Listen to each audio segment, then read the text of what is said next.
Ons het nie meer Kersliggies in die stad nie. In die ou dae, wel toe ek 'n kind was, het jy stad toe gery en gaan kyk na die Kersliggies. Fantasy of Light is 'n kombinasie tussen familievermaak, is alles familievermaak, oud, jonk en alles tussenin, selfs die beduiwelde teenagers gaan dit geniet, en die super sophisticated studente. Dit is 'n kombinasie tussen magiese musiek en dans en allerhande interessante karakters, 'n klein mini pantomime en 'n feesverhaal, 'n storie van hoe ons almal die magic in ons lewe moet terugkry. Hoe ons die feesseisoen moet geniet met mekaar. Ek het verskriklik lank gewerk met kinderentertainment en ek het baie pantos geskryf en ons het baie oorsee gegaan ook met pantos. En toe skielik kom ons agter maar daar is nie magic oor Kersfees nie. Daar's niks vir die kinders om te doen nie. Ons ry toe verby en sien hulle bou toe hierdie plek. En toe dog dis 'n fantastiese idee. Dan bou ons die liggiestuin. Toe het ek vir Rudy gekry en toe het ons hom weggestuur om te gaan liggies koop en toe het ons die tuin begin design.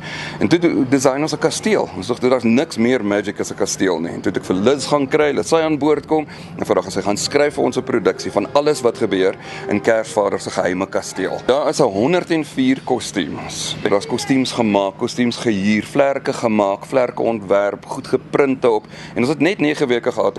Daar's 'n paar extras en 18 akteurs. So hulle moet verskriklik vinnig move. Elkeen van hulle het 5 costume changes en elke gesig het 5 looks. So hulle moet inkom en vinnig grimering ook verander. So die grimeerkunstenaar het so ontwerp dat hulle net vinnig kan strepe bytrek of 'n neus maak of die lippe rooi maak en die lippe afhaal vir die volgende een. So ons het seker gemaak dat elke 5 minute is daar iets anders en as jy dink jy het iemand herken, dan kom hulle op en lyk hulle heeltemal anders. When he said we need 1 million fairy lights, so what did I do? Got on a plane, went to China. And in China I said, okay, we'll have 2 of those, 6 of those, 20 of these, and about 22 kilometers of fairy lights. Everything's decorated. There's 50 trees here, and then on the sides of the park, there's an 80-meter waterfall curtain.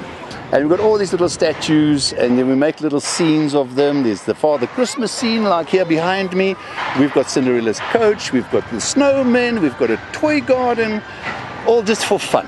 And that's what is the beauty about it. We have no message here. We just want to have fun and enjoy the season and the holiday season and bring magic back into life. That's what's important.